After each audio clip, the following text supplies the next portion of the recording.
We're talking about the beginning of mankind. And what made me want to cover this last week is you told really a pretty interesting story about your time with Vader before you even got going with the mankind character. So we'll just pick it up from there. But before we do, I want to mention you grew up as New York as sort of the home territory, if you will, of the World Wrestling Federation, and you would pretend to be a wrestler with your friends. And I mean, you had really always dreamed of being not just a professional wrestler, but for the WWF, right? Yeah, the WWF was what I grew up on. As a matter of fact, for years we did not get the WCW show when it was the NWA show. Even when almost everyone else got it, for some reason in my county, my cable system did not get it. So I wasn't even exposed to anything else. I think until '83 when Southwest Championship Wrestling showed up on USA, for a short run. And then there was that one show that covered, it was a WWE show. People didn't know that Vince was intending to cherry pick the best talent and go national. But for a while, it was like, wow, I get to see these guys from the different parts of the country that I've only read about in the Bill Apter magazines. And the George Napolitan, give George his props too. Sure. Right? George and Bill were the two guys, the two editors-in-chief. And so I had my sights firmly set on WWF. So just to add a frame of reference, I don't think a lot of our younger listeners know what's the tie-in with maybe modern wrestling and Southwest. I mean, I don't think a lot of people know that's Tully Blanchard's dad, right? That's right, yeah, it sure was. It's just such a small world to think, even now, here in 2022, Tully's on TV. Isn't that crazy? It's When I saw him unbelievable. in '83, he was the Red Rocker. Yeah. TCB. There were some good guys there, but it was bloody.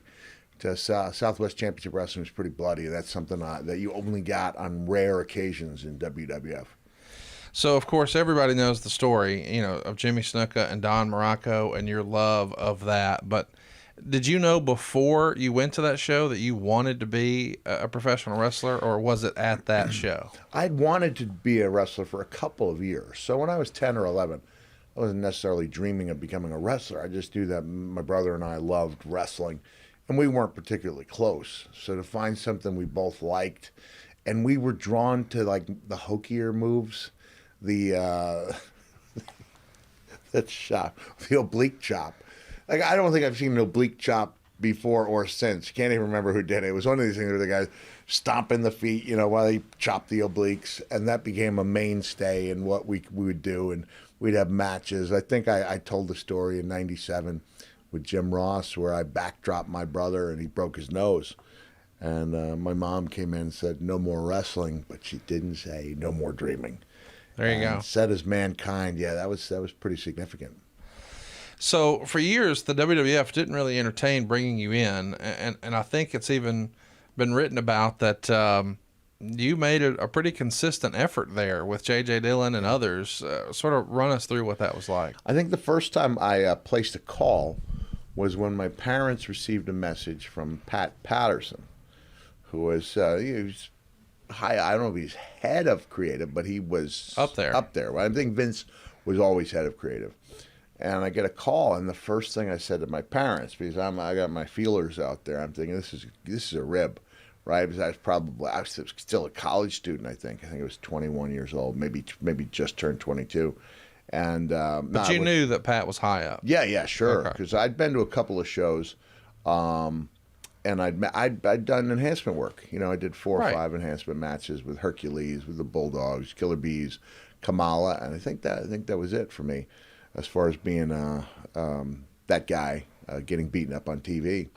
But I knew Pat. Even before I knew what a booker was by that time, but I would see him either congratulate or not reprimand in a constructive way talent when they came in. Pat had a great eye and ear for that type of thing. But the first thing I asked my parents, sensing a rib, was, did he mess up his plurals and singulars, right?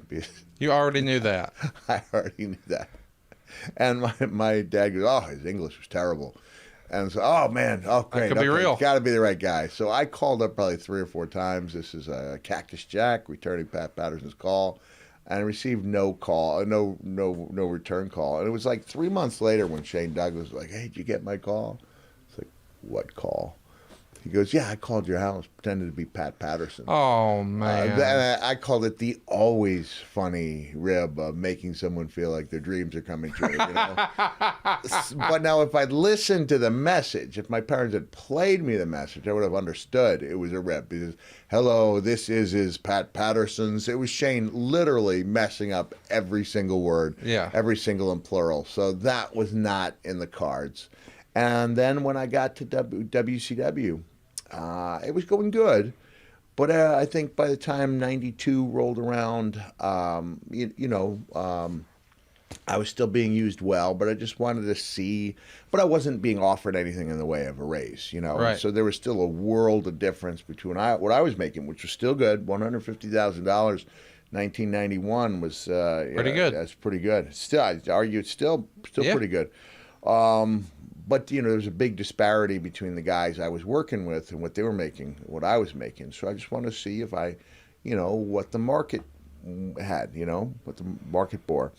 And I would be dismissed within a minute, I'd say. It was just a minute. Oh, no, we're not currently looking for any talent. And then I've said in my shows, like, I would sit and watch Monday Night Raw, and I'd see the debut of people who I thought I may have been better than. Like, Right. Talking about Mantar and hokey, bad gimmicks at that time, really bad gimmicks. Kevin Nash said, you were a thing, you were a job, vocation. Occupational You were an gimmick. occupation. That was almost across the board, or not almost across the board, but it was a big percentage of guys out there who were occupations. So when you were talking about in WCW and you felt like there was maybe some income disparity, if you will, Kevin Nash and Scott Hall have always referred to what they called as Sting money.